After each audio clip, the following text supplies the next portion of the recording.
آج ہماری ماں اور بہنوں پر ایک طرف بھی ظلم کیا جاتا ہے کہ جہاں پر ہماری مائیں اور ہماری بہنیں جب جوانی کی دہلیز پر قدم رکھتی ہے تو اسی وقت سے ان پر ظلم و ستم کے پہاڑ توڑنا شروع ہو جاتے ہیں۔ خدا کی زمین اپنی وسعت اور کشادگی کے باوجود ان پر تنگ ہو جاتی ہے۔ ایک طرف لڑکی کی اٹھتی ہوئی جوانی ہوتی ہے تو دوسری طرف پڑوسوں کی چمی گوئیاں ہوتی ہے، تو تیسری طرف جب والدین اس گلاب کے پھول کو سجانے کے لیے، جب والدین اپنی اس لڑکی کی شادی کے لیے جب کسی لڑکے کا تلاش کرتی ہیں تو جہیز کا مطالبات ان کے ارادوں کو وہی مسمار اور خان میں ملا کر رکھ دیتے ہیں۔ آج جب کوئی والدین اپنی بیٹی کا نکاح کرانا چاہتا ہے تو لڑکے والوں کی طرف سے جہیز کے سلسلے میں مطالبات مانگ پہ مانگ ہوتی جاتی ہے۔ میرے بھائیوں یاد رکھیں، میں یہ بات کہہ کے صرف اپنی باتوں کو ختم کر رہا ہوں، یاد رکھیں جو انسان جہیز کا مطالبہ کرتا ہے، جو انسان تلک کا مطالبہ کرتا ہے، یاد رکھیں وہ اسلامی معاشرے سے ہٹ کر جہیز کا مطالبہ کرتا ہے، وہ قرآن کے خلاف مطالبہ کرتا ہے۔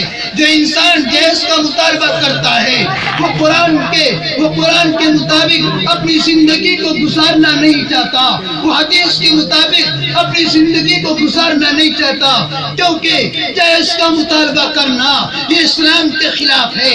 یہی نہیں، یہ قرآن کے خلاف ہے، یہ حدیث کے خلاف ہے۔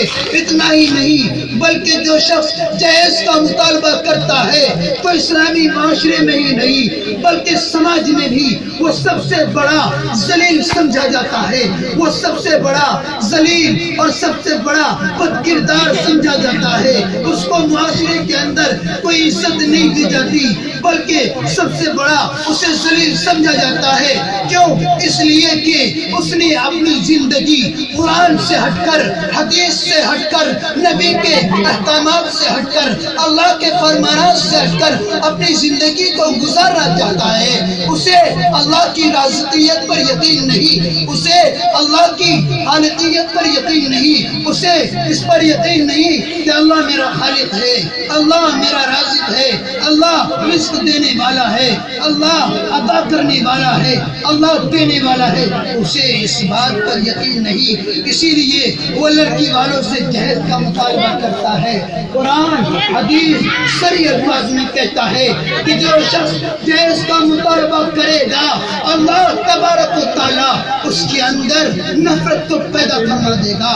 جو شخص جہیز کا مطالبہ کرتا ہے جب شادی ہو جاتی ہے، میرے بھائیوں بزرگوں آپ نے دیکھا ہوگا کہ شادی کے بعد دو خاندانوں میں جن میں محبت ہونی چاہیے تھی نفرت پیدا ہو جاتی ہے، عداوت پیدا ہو جاتی ہے، دشمنی پیدا ہو جاتی ہے۔ ان کے اندر کوئی دوستی، کوئی محبت نہیں ہوتی بلکہ ان کے اندر عداوت اور ہر وقت دشمنی اور جھگڑا ہر وقت چلتی رہتی ہے۔